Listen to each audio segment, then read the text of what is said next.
Voir que Luffy il est capable de combattre d'égal à égal Kaido, franchement, c'est quelque chose de assez surprenant. Parce qu'oublie pas qu'il y a déjà juste 2 ans de ça, il avait du mal à battre Rob Lucci. Et maintenant, tu vois qu'il est capable de battre Kaido. En tout cas, si j'entends les dires de certains. Parce que ouais, c'est pas du tout ce que je pense. Moi, ce que je pense, c'est que Kaido il s'amuse depuis le début. Moi, j'en ai vu beaucoup qui pensent que juste parce que Luffy il lui porte deux trois coups, bah c'est bon, ça y est. Luffy, il est devenu l'un des plus forts pirates de ce manga ou je sais pas quoi. Non, non, non, non, il s'amuse. Et la technique de l'homme qu'il est en train d'utiliser, c'est une technique que l'on a déjà vue dans plusieurs fictions, manga. Je peux citer par exemple le combat Rock Lee vs Kimimaru ou Jackie Chan par exemple dans l'un de ses films. Parce que ouais, ce qui est propre à cette technique, c'est qu'ils sont capables justement d'esquiver toutes les attaques et ils sont aussi capables de donner des coups dans différents angles. Alors je sais pas c'est dû à quoi, c'est sûrement dû à leur état d'ivresse qui les rend complètement désinhibés et donc par rapport à ça, ils sont à même justement de reproduire des techniques que une personne dans un état normal n'est pas capable de faire. En tout cas, une chose est sûre, Luffy avec son niveau actuel, il arrivera pas à le battre, ça je te le dis. Et il faut pas oublier que Kaido va utiliser son éveil. Alors, il va l'utiliser seulement lorsque Luffy l'utilisera en premier, parce qu'il faut le pousser à ce retranchement Kaido, tu vois. C'est pas avec les coups que Luffy est en train de lui porter que, tu vois, il va se sortir en danger.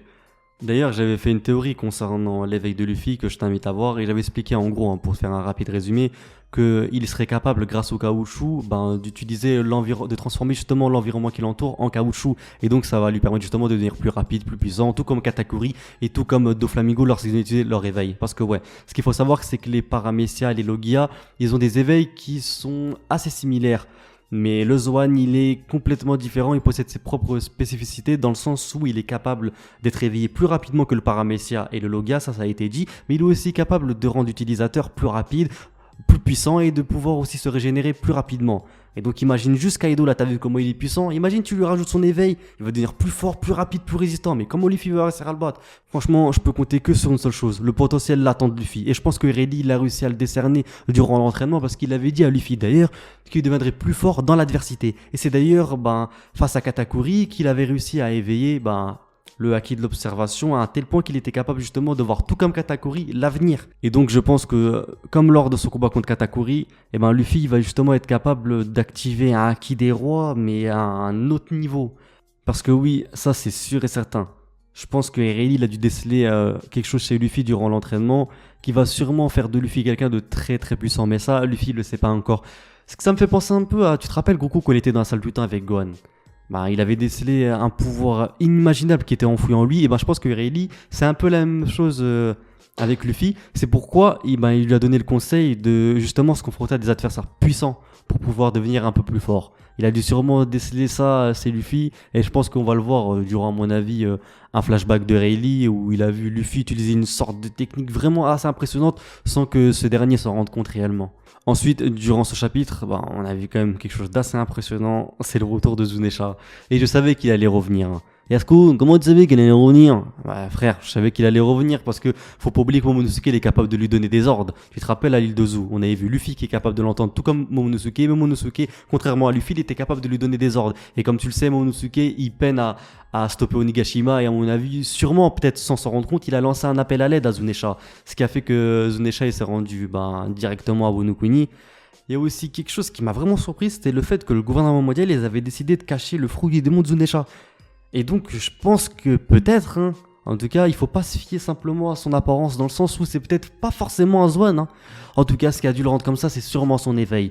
Mais pourquoi aussi on nous expliquait qu'il avait été maudit? Parce que moi, c'était par rapport à ça que je pensais qu'il avait justement cette apparence-là. Mais non, en fait, c'est par rapport à son fruit. Et aussi par rapport au fait qu'il a été maudit. Après, quelle est la raison de cela? Franchement, je pense que le gouvernement mondial, il joue beaucoup par rapport à son état actuel parce que ouais ils ont décidé de cacher son fruit du démon comme tu l'as vu dans ce chapitre, mais pour quelle raison? Pour moi il a dû sûrement commettre quelque chose de assez terrible dans le passé qui a poussé le gouvernement mondial justement à effacer toute trace de son existence. Alors quel crime il a dû commettre? Franchement il a dû vraiment faire quelque chose de assez contraignant en tout cas pour Imsara parce que je pense que elle est sûrement liée à ça. Et c'est justement parce que Momonosuke il est capable de communiquer avec Zunesha et de lui donner des ordres que je pense qu'ils sont peut-être de la même famille ou en tout cas qu'ils ont un lien qui est plutôt assez étroit. Et donc à mon avis, si dans le passé Zunesha il avait sûrement à mon avis une apparence humaine, il était peut-être qui sait, le roi justement de ce pays. Et c'est peut-être lui qui avait décidé de couper les frontières et de justement se couper du monde. Et peut-être que ça, le gouvernement mondial, ben, ils l'ont pas accepté parce que, ouais, ce qu'il faut comprendre, c'est que ce pays-là, c'est un des rares pays qui ne rentre pas dans la juridiction du gouvernement mondial. Et donc, pour t'expliquer ça de manière assez simple, en fait, le gouvernement mondial, ils n'ont pas le droit d'intervenir, et ce, peu importe la raison. Et c'est pour ça que normalement, ils n'ont pas le droit de prendre part à cette guerre. Et en tout cas, une chose est sûre, il y a beaucoup de mystères qui résident dans ce manga, et j'ai même pas envie de tous les énumérer parce qu'il y en a trop.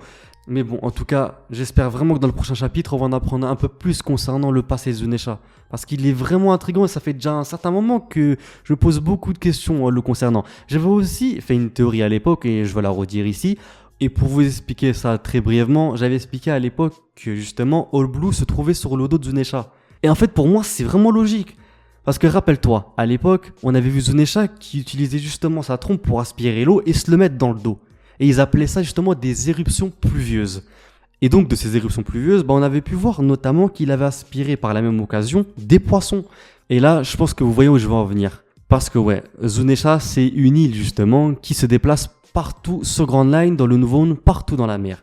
Et je pense que même avant la création de Red Line, il a dû sûrement, après toutes ces années, se balader à South Blue, East Blue, North Blue et South Blue.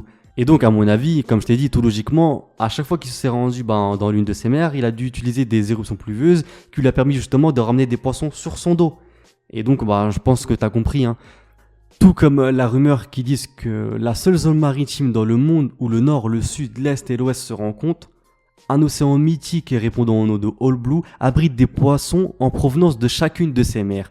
Et je pense justement via les éruptions pluvieuses, Zunesha, il a aspiré les poissons des 4 coins du globe pour les mettre sur son dos. Et donc, je pense que c'est assez logique de retrouver All Blue justement sur l'île de Zoo, car il a dû, via son voyage, rassembler les poissons de ces 4 mers. Et donc créer ainsi par la même occasion la mer légendaire répondant au nom de All Blue.